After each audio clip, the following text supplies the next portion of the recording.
Good day, sir. Today I will share my reflection about lesson 2, the self and culture.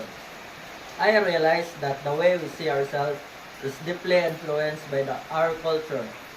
Our beliefs, traditions, and values shape how we think, act, and interact with others.